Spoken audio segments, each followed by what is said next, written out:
7일 안식교가 많이 오죠. 근데 그분들이 이제 말을 하는 게 이 성탄절이 예수님이 태어나신 날이 아니라는 거예요. 이게 역사적으로 봤을 때 계절을 보면은 이 계절이 아니라는 거죠. 그래서 저희가 뭐라고 그랬냐면은 상관없다고 했거든요. 근데 나중에 알고 보니까 실제로 상관없더라고요. 이 성탄절은 예수님이 실제로 오신 그날이 역사적으로는 아닐지라도 그 예수가 그리스도로 성육신하셔서 이 땅에 오신 날을 기념하는 날이거든요. 기쁨으로 영광 돌리는 날이거든요. 그래서 여러분들이 그런 얘기를 들으면 당황하지 말고 그렇죠? 상관없다. 우리는 매일매일이 크리스마스다. 그런데 특별히 날을 정해서 그날 함께 모여서 주께 영광 돌리는 그런 예배 축복을 누리는 날이다. 그렇게 말씀하시면 되는 줄 믿습니다. 그래서 크리스마스죠. 그리스도의 날이란 뜻입니다.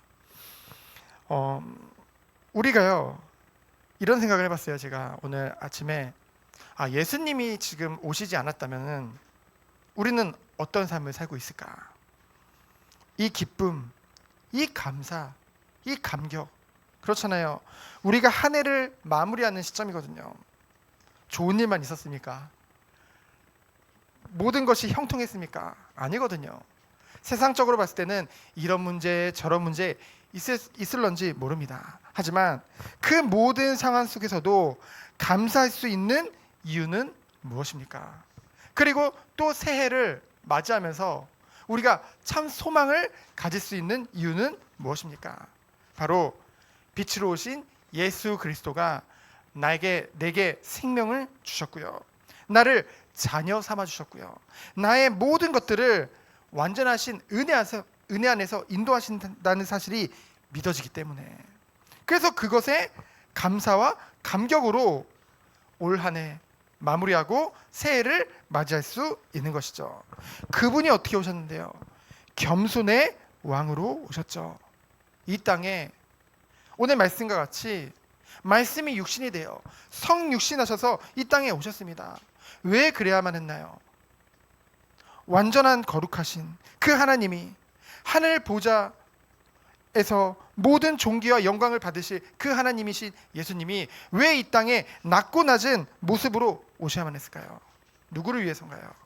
바로 우리의 죄로 인하여서 하나님과 단절된 그 인간의 우리의 죄값을 십자가에서 피 흘리심으로 다 치르시기 위하여서 이 땅에 오신 줄 믿습니다. 그래서 그 은혜로 그 사랑을 감격해서 우리는요 오늘도 하나님 앞에 예배드릴 수밖에 없는 거예요. 이 예배를 통해 하나님께 영광 돌릴 수밖에 없는 것입니다. 우리가 예배를 통해서 은혜도 받죠. 근데 더 중요한 것은 무엇입니까? 우리가 이 십자가의 은혜로, 이 그리스도의 은혜로 감사와 감격해서 드리는 이 예배로 하나님이 영광 받으신다는 사실입니다. 그것에 우리는 기쁘고 행복하다는 것이죠. 어제 우리가 주일 강단에 봤잖아요. 출애굽기 10장에 보니까 마지막에 그 바로가 뭐라고 타협안을 제시합니까? 그러면은 양과 소 놔두고 가라는 거죠. 근데요 여러분 생각해 보세요.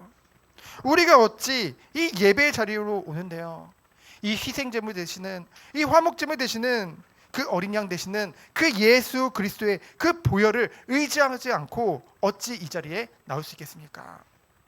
어찌 그 은혜와 사랑 없이 이 자리에 나올 수 있겠어요? 어찌 그 사랑과 그 은혜에 감격 없이 이 예배를 드릴 수 있겠습니까? 우리가 정말로 오늘도 예수 그리스도의 그 보혈을 의지하여 그 사랑과 그 은혜에 감사해서 오직 하나님만 섬기고 하나님께 영광 돌리는 예배 되어지기를, 그 그리스도의 사랑과 은혜로 충만한 예배 되어지기를 예수 그리스도 이름으로 축원드립니다. 첫 번째로 참빛 대신 예수 그리스도죠. 여러분 여기서 참은요 우리가 흔히 아는 알레디논, 곧 우리가 흔히 진짜 순수로 순수하다, 진짜다 이런 뜻을 가진 그 참과는 다른 단어입니다. 보통 그렇게 알고 있죠. 여기서 참빛할 때 그 참이란 단어는 어떤 의미를 가지고 있냐? 앞선 구절에 보면은요 그 요한은요 빛이 아니라고 했죠. 불완전합니다. 이 참이라는 것은 이 불완전함의 반대예요. 그렇다면 뭡니까? 완전하다는 뜻이죠. 그래서 참 빛이란 것은 완전한 빛을 말합니다. 그리스도는요, 어둡고 불완전한 이 세상을 완전하게 하신 그 참 빛이라는 것이죠. 세상에 와서, 여기 세상에 와서라고 했는데요, 이 세상은 어떤 세상입니까? 5절에 빛이 필요한 어둠 가운데 있는 하나님과 단절된 죄와 어둠, 곧 사단이 세상에 임금 노릇을 하고 있는, 그 지배하는, 죄와 사단이 지배하는 이 세상이죠. 그 세상에 오신 예수 그리스도인 줄 믿습니다. 오셔서 어떤 일 하셨어요? 각 사람에게, 이 각 사람이라는 것은 그 시대 사람뿐만이 아니라 모든 시대, 모든 사람, 한 사람 한 사람에게 비추는 빛이라는 거죠.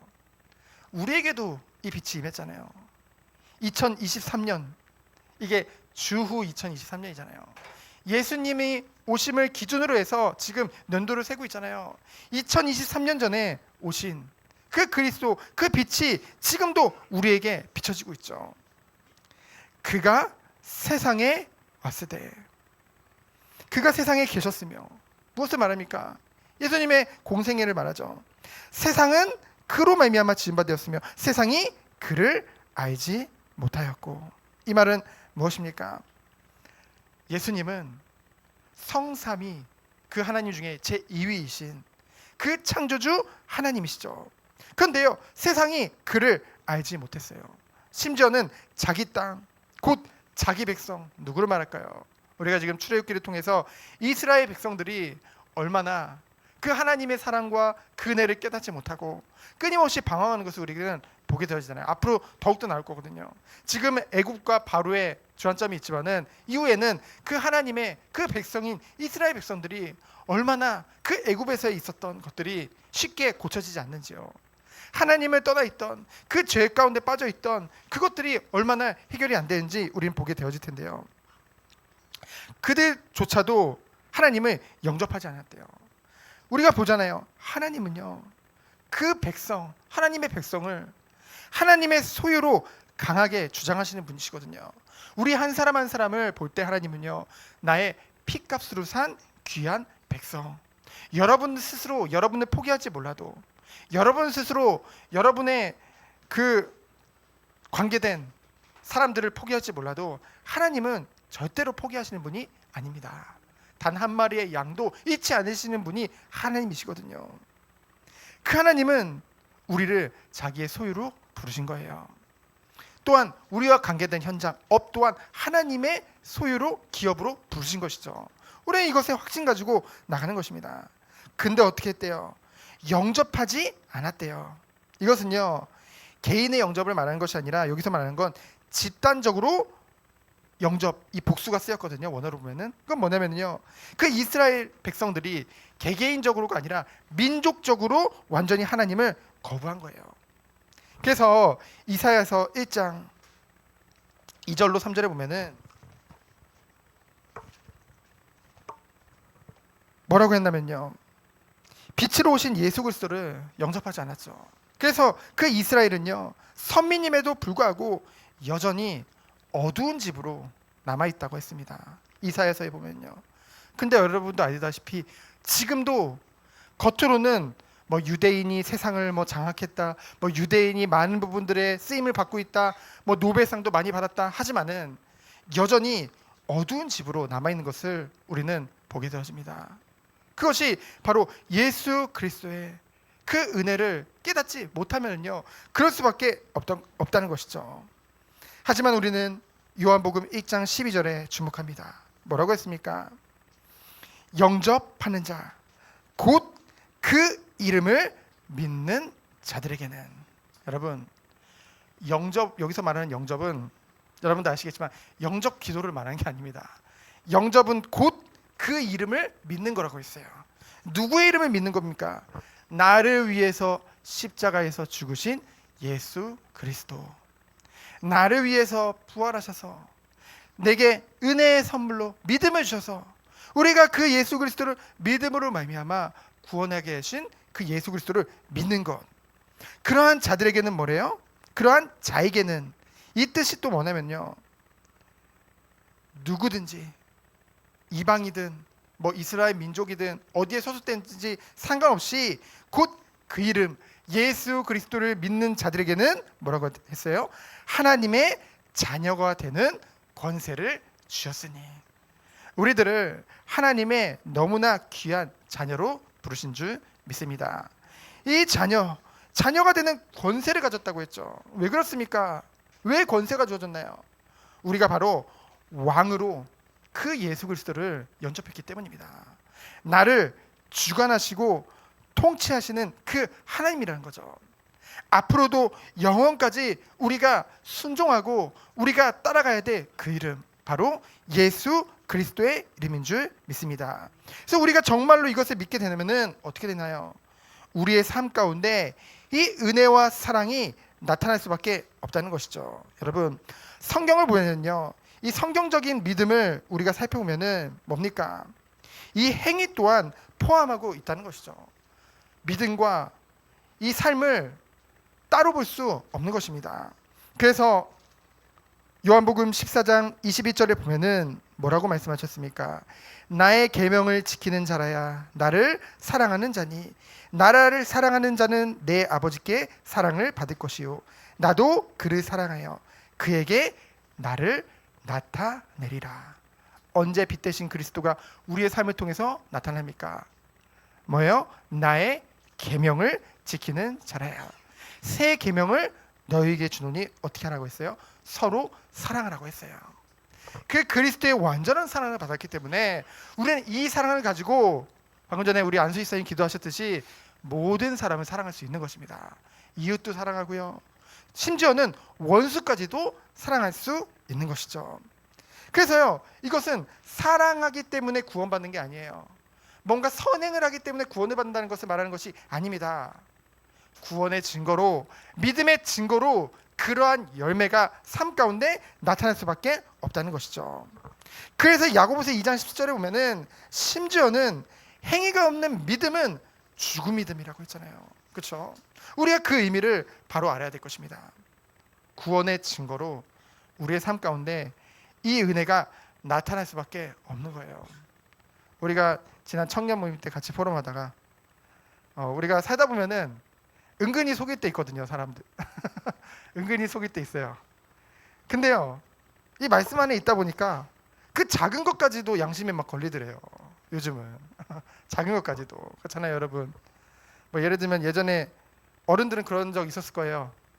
우리 자녀가 예전에, 이제 지금도 그렇죠, 버스 탈 때 8살 됐는데 은근히 딱 보면 기사님이 먼저 애 7살이죠? 그러면 뭐라고 그럴까요, 보통?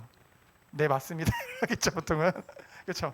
그런 작은 것까지도 이 양심에 계속 걸린다고 하더라고요. 야, 저는 그래서 감사하다. 저도 그러거든요. 그래서 뭡니까? 우리가 예수 그리스도를 영접할 때 우리가 어둠에서 빛으로 단번에 바뀌어진 것이죠. 새로운 피조물이 되어졌습니다. 법적으로요. 그러나 자녀다운 모습은 점차적인 과정을 통해서 되어진다는 것이죠.